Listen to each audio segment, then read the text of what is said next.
32, 24. Todos me ouvem bem? A partir do 24. E Jacó ficou sozinho. Então veio um homem que se pôs a lutar com ele até o amanhecer. Quando o homem viu que não poderia dominá-lo, tocou na articulação da coxa de Jacó, de forma que lhe deslocou a coxa enquanto lutava. Então o homem disse: deixa-me ir, pois o dia já desponta.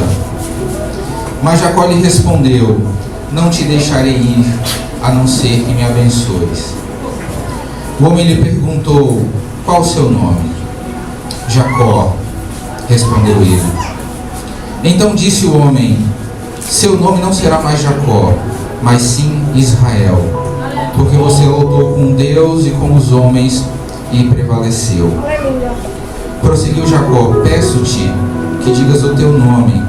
Mas ele respondeu: por que pergunta o meu nome? E o abençoou ali. Vamos orar. Senhor amado, nós ficaremos muito felizes se o Senhor falar conosco através da tua palavra. Ó Deus, nós não temos nada além de ti, Senhor. O Senhor é o meu maior tesouro. E na escassez do que te oferecer, eu me coloco sobre o altar, ó Pai, e te peço: queima essa oferta, recebe esse holocausto, em nome de Jesus. Amém. Os irmãos podem sentar.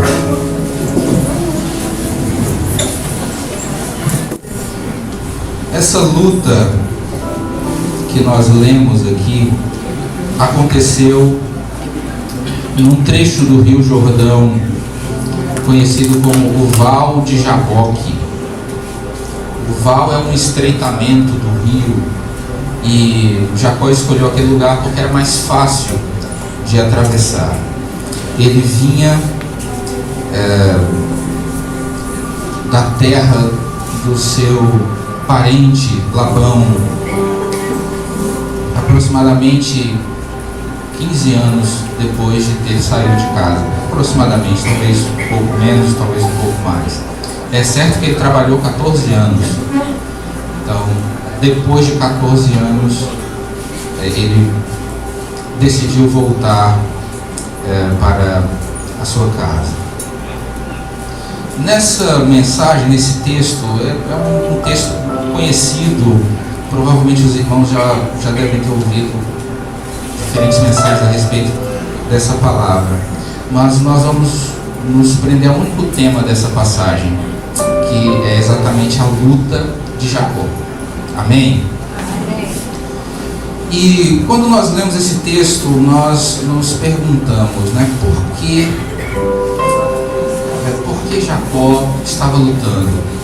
A primeira coisa que a gente percebe é que o texto diz que ele ficou só.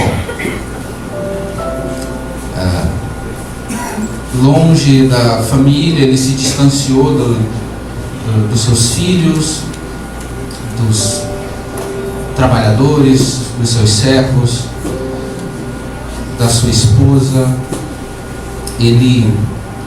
O texto diz que ele ficou só. E estando só, apareceu um homem. O texto diz um homem, há versões que dizem um varão. Nós reconhecemos no contexto que essa era uma manifestação do próprio Deus em forma humana, o que os teólogos chamam de teofania, quando Deus aparece para um homem, quando Deus aparece para uma pessoa de forma corpórea, de forma humana, de forma que permita ser visto e até tocado. Então Deus aparece para Jacó. A princípio ele não reconhece que é Deus. A princípio ele pensa que é um homem qualquer, e eles começam a brigar. Isso é literal, não é uma luta na mente, é uma luta literal. Ele saiu mancando dessa luta. E eu me pergunto, por que Deus Criador de todas as coisas, o soberano, em um determinado dia decide deixar o trono, descer do céu para dar uns tapas em Jacó. Eu me perguntei isso. Que Deus poderia ensiná-lo de muitas formas, né? Escolheu dar uns tapas em Jacó. A primeira coisa que a gente percebe é que o fato dele estar só nos ensina que há algumas lutas nós precisamos passar sozinhos. Primeira coisa. Às vezes a gente tenta ajudar as pessoas e acaba atrapalhando. Às vezes a gente tenta ajudar algumas pessoas e acaba piorando a situação daquelas pessoas, porque Deus está lutando com aquelas pessoas. Aquelas pessoas estão lutando com Deus. E há algo que elas precisam aprender nessa luta. E por isso elas precisam enfrentar essa luta sozinhas. E é muito comum nós ouvirmos algumas pessoas reclamando que se sente só e que a igreja não lhe apoiou no seu momento de dificuldade, no seu momento de luta, de provação. Mas, sinceramente, nós não sabemos se esta companhia era o ideal para você. No caso de Jacó, o texto deixa claro que a luta só começou quando ele estava só. A família dele não tinha nada a ver com a luta dele. Os empregados dele não tinham nada a ver com a luta dele. Os parentes dele não tinham nada a ver com a luta dele. A luta era entre ele e Deus. Aleluia. Então, não reclame quando você se sentir só. Não reclame quando nas lutas que você estiver enfrentando, você não ter o apoio de ninguém que você perceba, que você esperava ter o apoio daquela pessoa. Há lutas que nós verdadeiramente precisamos enfrentar sozinhos.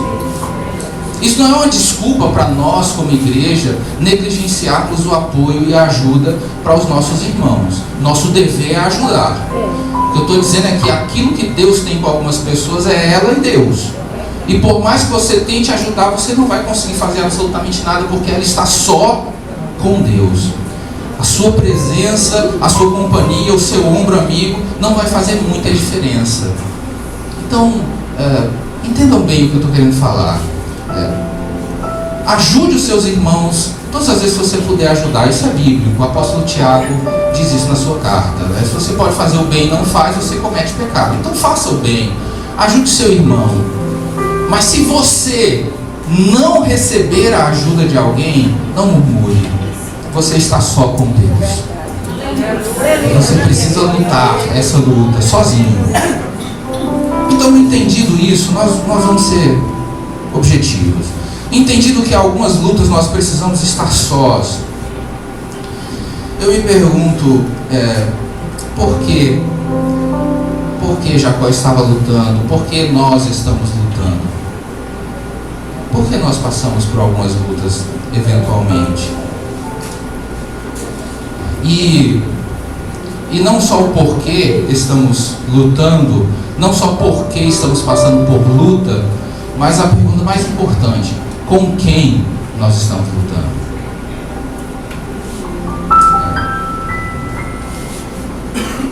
Em um dos pontos dessa mensagem, eu escrevi o seguinte: o ruim de lutar com Deus é que você sempre sabe o resultado. Ele ganha e você perde. Nessa luta, na luta de Jacó e na luta de algumas pessoas, existe um porquê das pessoas lutarem. Nós percebemos que algumas pessoas lutam para manter a cabeça erguida. E o que você quer dizer com isso, pastor Júnior? As pessoas, no caso de Jacó, as pessoas que se assemelham a Jacó, dentro do contexto dessa mensagem que nós queremos passar para os irmãos, elas lutam para aparentar algo que verdadeiramente elas não são. Elas lutam para manter-se por cima, manter a cabeça erguida. Algumas pessoas, elas não querem se render.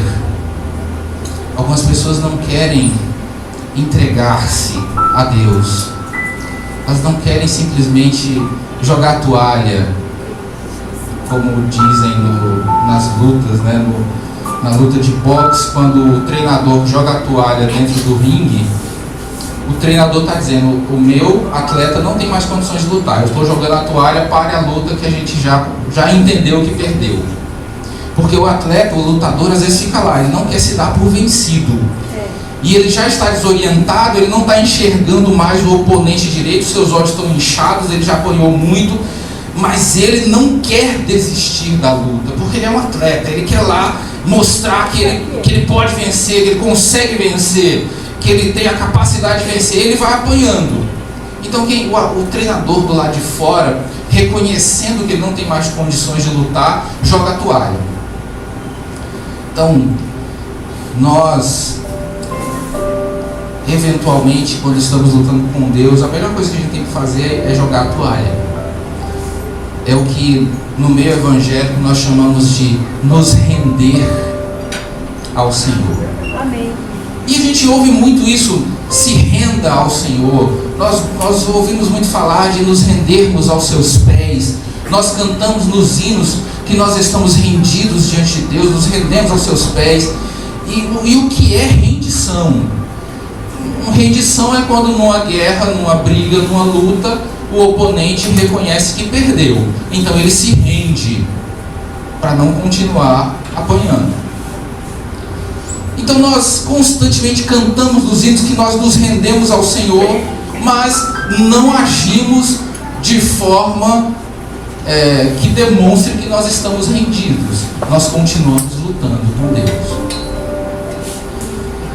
As pessoas, elas não querem que os outros saibam o quanto elas são frágeis, o quanto elas são desimportantes. Nós não queremos que as pessoas saibam como nós somos imperfeitos, como nós somos uma fraude. Nós lutamos para manter as aparências. Nós lutamos para mostrar que somos melhores do que nós verdadeiramente somos. Então nós vivemos essa luta contra nós mesmos. Nós vivemos essa luta contra quem nós verdadeiramente somos, lutando para ficar de pé, lutando para manter a cabeça erguida. Não jogamos a toalha. E nessa luta, Deus continua nos batendo. Nós continuamos apanhando.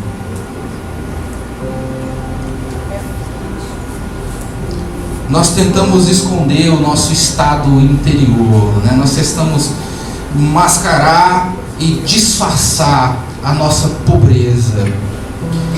Jesus fala para a igreja de Laodiceia no Apocalipse: você é pobre, miserável, cego e nu.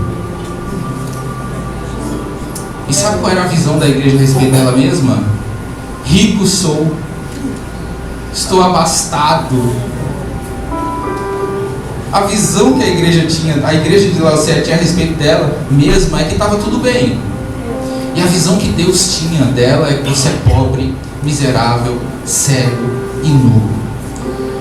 E nós constantemente vivemos essa luta contra esse nosso estado de cegueira, de pobreza, de miserabilidade e de nudez.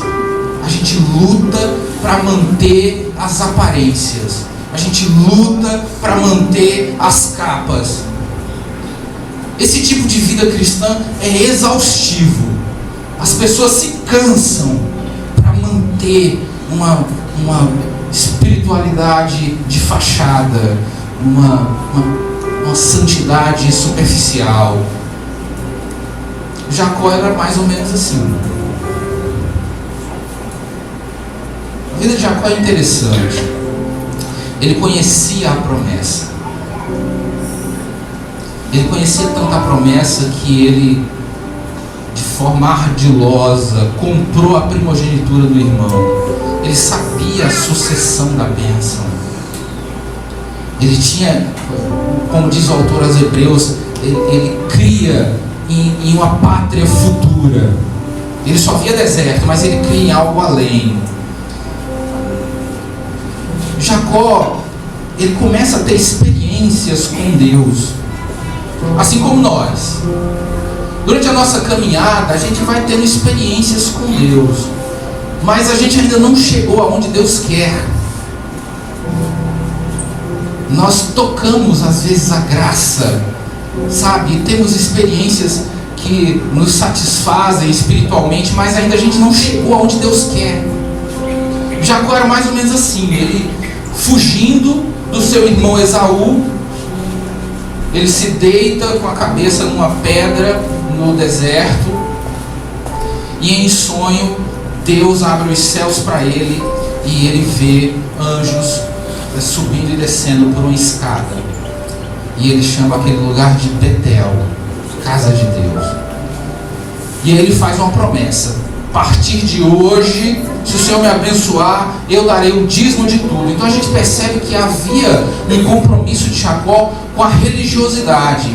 Ele conhecia o que ele precisava fazer, ele era neto de Abraão, ele era filho de Isaac, ele conhecia a Deus em um certo nível.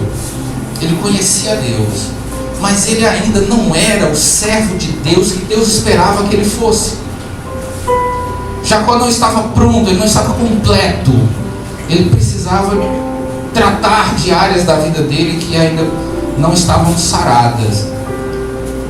Parece com a gente, não é? A gente dá o dízimo, a gente participa do coral, nós participamos das atividades da igreja, do departamento, mas por que nós estamos lutando?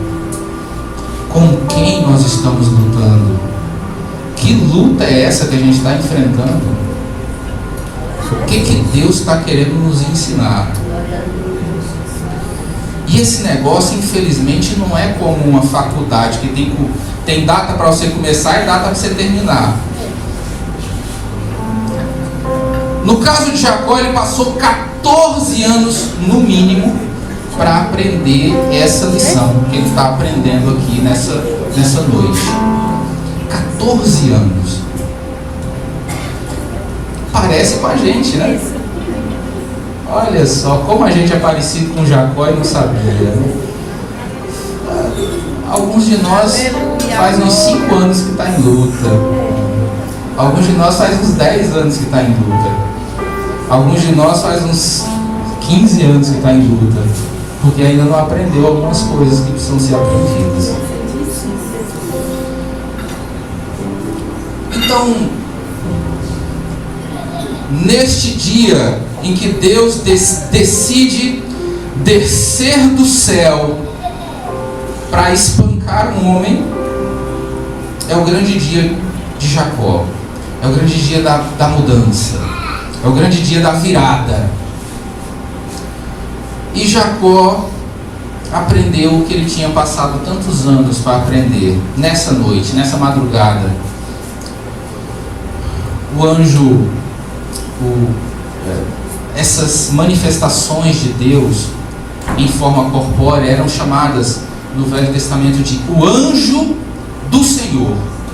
O anjo do Senhor é Jesus. Jesus é Deus. Então é uma manifestação do próprio Deus aqui. Então o Senhor diz uma frase para Jacó. Presta atenção na sutileza dessa frase. Eu vou parafrasear para ficar mais fácil a gente entender. Jacó, está amanhecendo e eu preciso ir embora. Por que ele diz isso? Qual o problema que Deus tem com o amanhecer? Deus nenhum. Não tem problema nenhum com amanhã. Quem tinha problema com amanhã era Jacó. Quando Deus alerta Jacó sobre o amanhecer, é como se ele dissesse o seguinte: Jacó, o dia está raiando, e quando o dia raia, quando amanhece, o que as pessoas fazem? Elas começam as suas atividades diárias, elas começam a trabalhar. Então é como se Deus dissesse para Jacó o seguinte: Jacó, está amanhecendo e você precisa voltar à sua rotina. Está amanhecendo e você precisa voltar às suas atividades. Está amanhecendo e você precisa fazer aquilo que você faz todas as manhãs. Não é isso que você tem feito todas as manhãs durante esses últimos 15 anos, ou esses últimos 14 anos? Então, Jacó. E aí eu pergunto para os Jacós que estão aqui na igreja: amanhã é segunda-feira. E aí você precisa fazer exatamente a mesma coisa que você faz todas as segundas-feiras, não é verdade? Você precisa voltar para a sua rotina. A rotina que você repete há 14 anos. A rotina que você repete desde que você nasceu. Com pequenas variações. Tem um período que você vai para a escola, outro período que você vai para o trabalho. Mas toda segunda-feira você tem as suas atividades, você tem a sua rotina a cumprir. Então Deus alerta Jacó: Jacó, não está amanhecendo? Você não tem o que fazer? Você não tem atividades a cumprir? E aí talvez Jacó tenha parado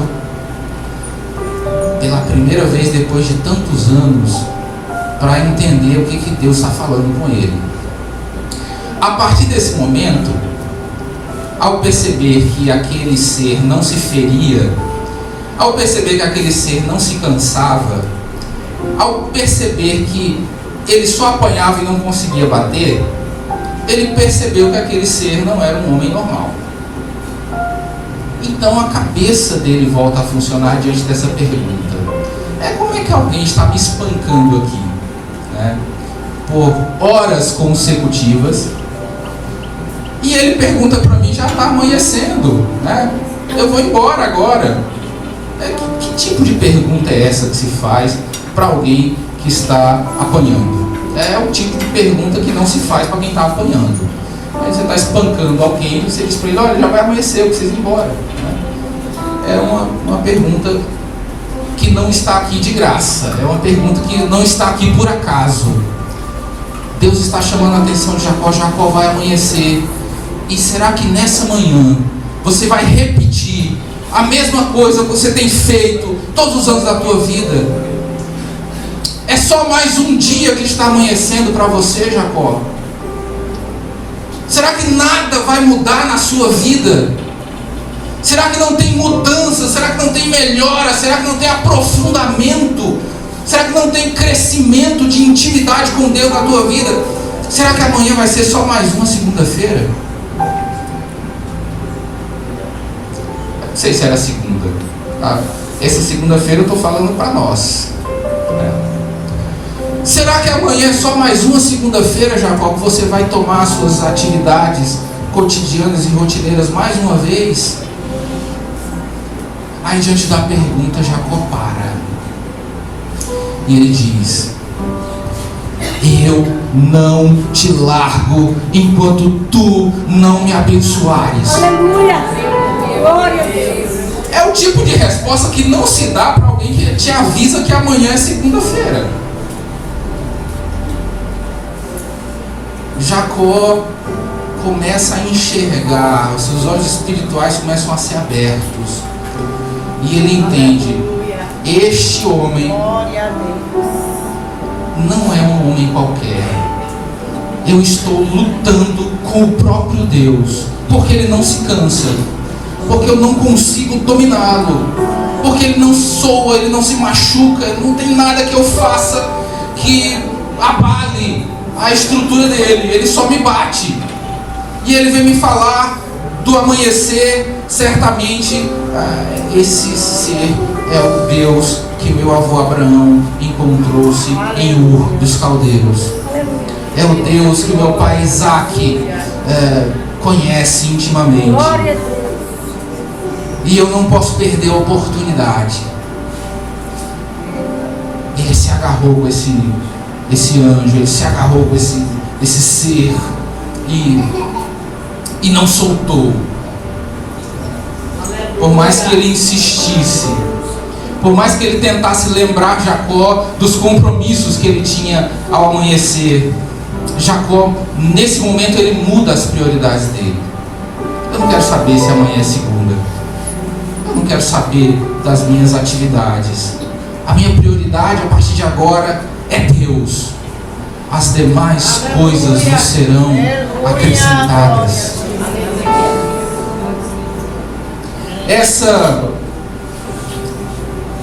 Esse reconhecimento de com quem ele lutava foi seguido de um outro reconhecimento. Primeiro ele identifica: eu estou lutando com Deus, então não tem como vencer. Eu vou continuar perdendo, eu vou continuar apanhando. Gostaria muito que vocês reconhecessem com quem vocês estão lutando. Porque se vocês reconhecerem que estão lutando com Deus, é melhor desistir logo. Ele vai vencer. Aleluia. Então, se renda, entregue-se, confia nele, sabe? Desista da sua opinião e comece a viver a opinião dele. Desista dos seus planos e comece a viver os planos dele. Pare de lutar com ele. Ele conduz você numa direção, você vai para outra. Então você está lutando com ele. A segunda coisa que ele reconheceu, além de reconhecer com quem ele lutava, diante da segunda frase que o anjo fala para ele, né? Primeiro ele diz: está amanhecendo. Depois ele pergunta: qual é o teu nome? Isso dá muito pano para manga. Esse é o tipo de pergunta que admite muitas respostas, sabe? Quando alguém pergunta quem você é, a sua resposta depende de quem perguntou. Diante do seu sogro ou da sua sogra, quando eles perguntam quem você dá uma floreada, né? Você dá uma enfeitada na resposta. Diante de um juiz, né? Diante de uma autoridade, parece que a voz afina, né? E a sua resposta já é outra, né? Sim, senhor, doutor, eu sou fulano de tal. Vossa Excelência, né? Chega um cabo, você chama o camarada de capitão, né? Major, tá aqui meus documentos. Ou seja, quem você é deveria ser uma resposta só, a verdadeira, sem máscara, sem maquiagem, sem floreio, sem ser uma versão melhorada do que você é. Aí Deus pergunta para você: qual é o teu nome? Ou seja, os nomes na cultura hebraica falavam muito da personalidade da pessoa, com algumas exceções, é claro, mas geralmente os nomes simbolizavam aquilo que refletia, né, quem a pessoa era de fato. Daí a necessidade de Deus mudar o nome de algumas pessoas na Bíblia, porque ele diz: olha, o teu nome não retrata aquilo que eu decidi que você vai ser na minha obra. Esse nome não cabe em você, porque os meus planos são maiores para você. Abraão é um exemplo. O nome de Abraão quer dizer pai aumentado, né? Abrão quer dizer pai aumentado. E Abraão quer dizer pai de uma nação, pai de uma multidão, de nações. Abraão é pai aumentado, mas eu estou falando certo? Abrão? Acho que a tradução é essa. Então também quer dizer pai, só que um pai, né, não é aquele pai de Abraão, né?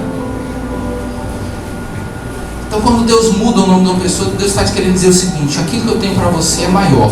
Aleluia. Não cabe na pessoa que você é agora. Aquilo que eu tenho para você não cabe em você como você é agora. E aí Jacó precisa reconhecer, diante da primeira pergunta, a sua decisão, diante da primeira afirmação de Deus, a sua resposta foi boa, né? Ó, Jacó, está amanhecendo. Ele diz: eu não te largo, aleluia, enquanto não me abençoares. Diante da segunda frase, qual é o teu nome? Ele, sem pensar duas vezes, ele responde: Meu nome é Jacó. E para quem já conhece, eu não vou perder muito tempo nesse ponto, que é um ponto que já é explorado em muitas mensagens que os irmãos talvez já tenham ouvido. Jacó quer dizer enganador, suplantador. A palavra, a sua raiz mesmo, originalmente, quer dizer aquele que segura no calcanhar. E isso, naquela época, tinha um significado da pessoa traiçoeira. É a pessoa que puxa o tapete dos outros. Então, Jacó quer dizer aquele que segura no calcanhar, que é uma interpretação de enganador, de suplantador, de 171, aquele que estelionatário, aquele que engana, aquele que tira vantagem dos outros. E aí nós temos um ponto crucial aqui: o reconhecimento de quem se é, com todos os defeitos, com todas as falhas, com todas as imperfeições. Não adianta, Deus ele é onisciente. Não tente parecer para Deus algo que você não é. Isso incomoda. Não tente usar máscaras diante de Deus. Isso irrita. Isso desagrada. Seja sincero diante de Deus. Faça exatamente como Jacó. Jacó era um homem que tinha várias falhas no seu caráter. E aí nesse momento, nesse encontro com Deus, ele joga a toalha. Ele se rende. Ele reconhece. Ele faz aquilo que Deus estava esperando ele fazer durante toda a vida dele. Talvez algumas pessoas aqui Deus está esperando que ela tome alguma atitude há muitos anos e ela não toma. Ela continua lutando com Deus. Nesse momento ele diz, ele escancara a sua natureza, o seu interior. Ele diz: eu sou o enganador, mas mesmo assim eu quero ser abençoado.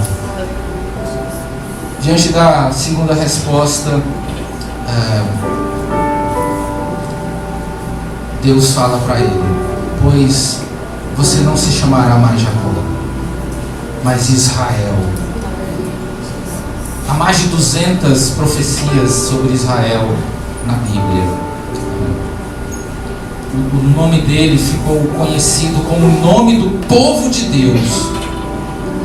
O nome dele se tornou muito maior do que qualquer Jacó poderia esperar. O nome de Israel quer dizer... eu encontrei duas traduções possíveis. A que eu considero a mais correta é que Isra quer dizer prevalecer e El quer dizer Deus. Ou seja, o nome Israel seria traduzido de forma livre como Deus prevalece. A palavra Sar quer dizer príncipe, sem o is no começo, sem o i no começo, só Sar, quer dizer príncipe, assim como Sara quer dizer princesa, feminino. Então alguns tradutores, alguns comentaristas associam esse Sar a príncipe. Então talvez sejam as três palavras, né? Príncipe, prevalece e Deus, não sei, mas eu me sinto mais confortável com a tradução Deus prevalece. Aleluia. E aí você vê, Deus admite, esse camarada é valente, né? Eu bati nele e mesmo assim ele se agarrou comigo. Eu lembrei a ele das responsabilidades que ele precisava tomar pela manhã, mas ele continuou agarrado comigo. Aleluia. Mesmo tendo apanhado, ele não me largou. Mesmo tendo lutado comigo, ele continuou comigo. Aleluia. Deus olha para Israel e disse: nem quando ele passa pela luta ele me abandona. Aleluia. Nem quando sou eu que estou causando a dor dele, ele me deixa.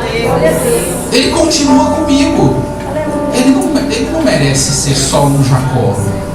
ele tem que ser Israel, o príncipe de Deus. Mas o nome revela, na verdade, quem venceu, né? O nome diz: Deus prevalece. Você apanhou corajosamente, Jacó, mas é Deus quem prevalece. Aleluia!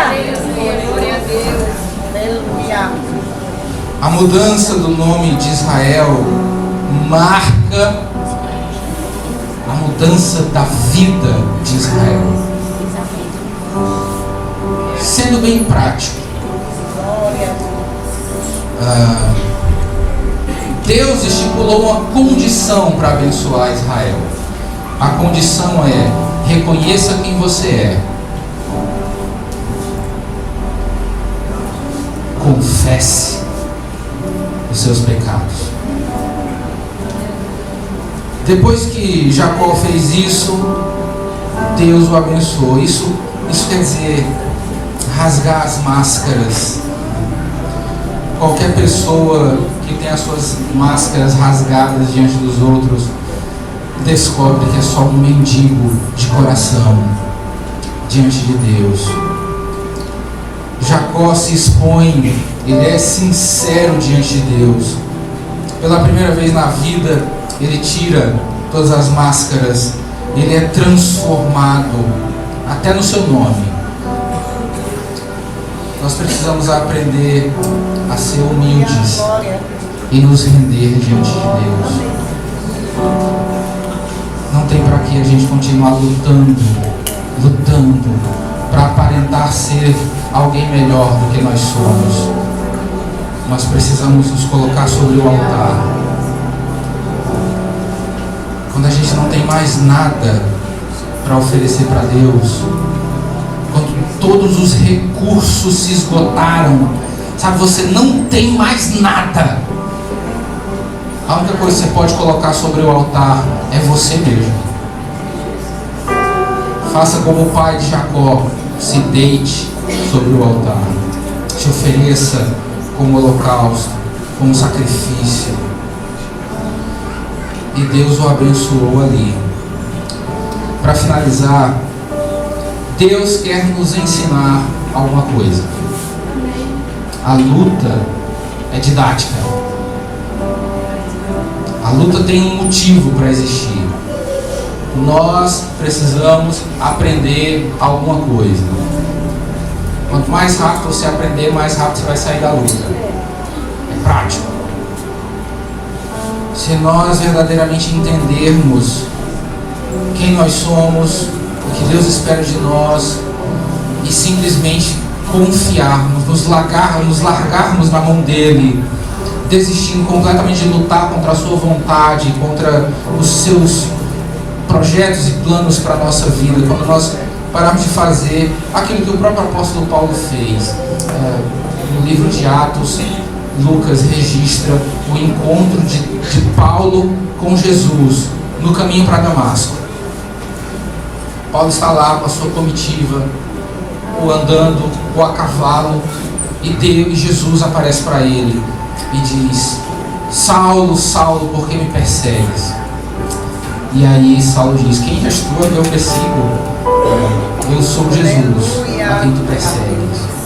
Aí Jesus diz uma coisinha para ele que me dói na alma toda vez que eu leio: Paulo, duro te é recalcitrar contra os aguilhões. Ou seja,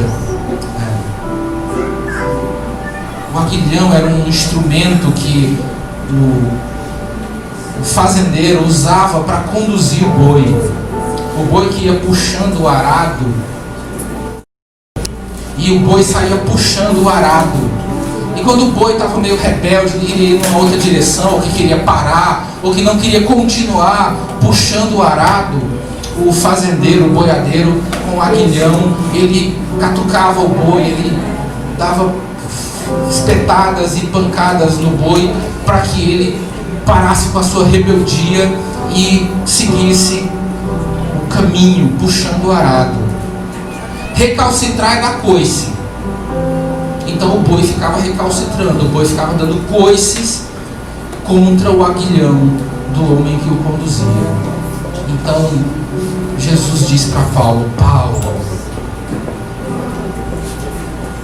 puxa o arado. Não adianta dar coices contra o arado. Não adianta dar coices contra o aguilhão. Não adianta lutar com Deus. Você vai perder. Ele sempre vence. Ele é soberano. Não recalcitre contra os aguilhões. Não dê coices contra a vontade de Deus. Continue puxando o arado. Continue indo na direção que Ele te chamou para ir. Pare de lutar com Deus.